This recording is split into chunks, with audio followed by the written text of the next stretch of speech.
Here's LeBron from 11 feet away. That's good.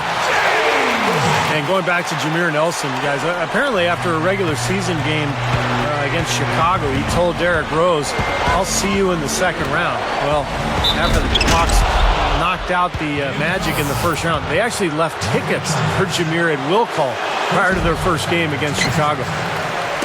Right now we're going to go to Doris Burke, who spoke with head coach Eric Spoelstra. What'd you find out, Doris? Kevin, he had high praise for the defense they're up against, but didn't go so far as to say they are unbeatable. He feels he has a game plan lined up that should allow them to slowly chip away at their defensive structure and allow them to control their chances on offense.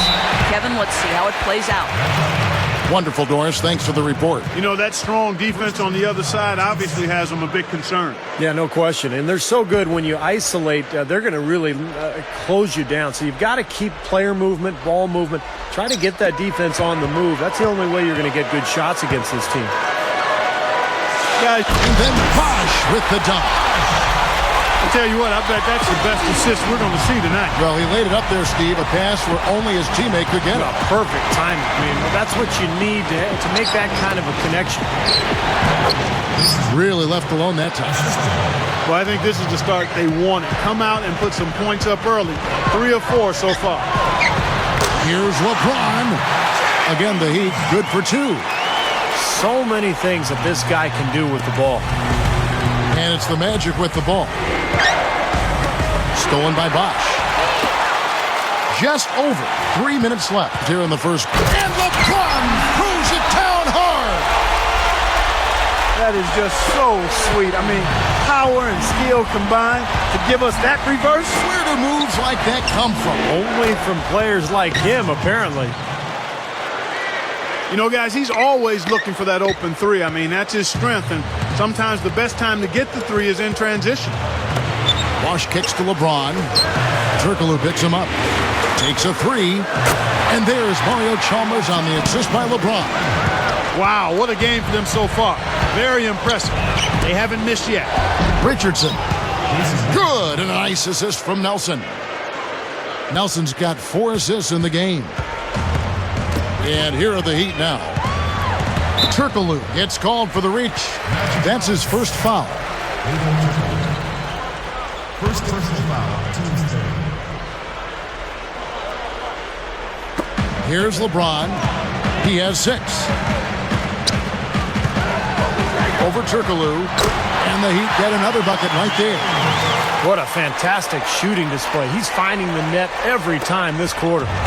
The Magic trail by 3. Thinking back to LeBron, you'd have to think he'd go about the way he left Cleveland slightly different in retrospect if he had a chance to redo it and rewind a bit. And here's Turkoglu from the arc. And here are the Heat. It's a 3-point game. Down low. Here's Haslam. And he was fouled on the way up. 2 free throws now for him. It's on Jason Richardson.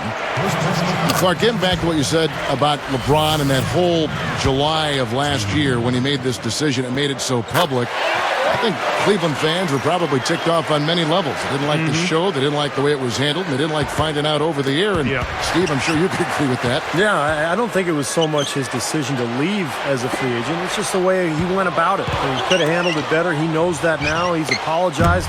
But because of the way it was handled, I think Cleveland fans will not be feeling too good about LeBron for a long, long time.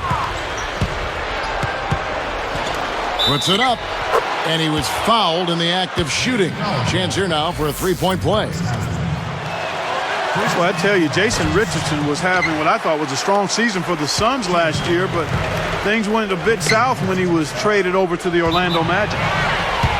And the ball goes out of bounds. Turned over. Straight out of bounds on what looked like a really simple connection.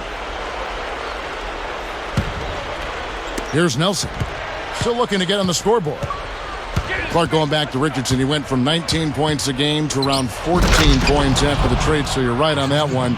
Steve, did the change in his production surprise you at all? Not really, Kevin, because he went from playing with Steve Nash to Dwight Howard, and it's a different style. And you're going to get some open looks off of the double team of Dwight Howard, but there's nothing like playing with Steve Nash. You're playing a high pace. You're getting open look after open look in transition and in the half court.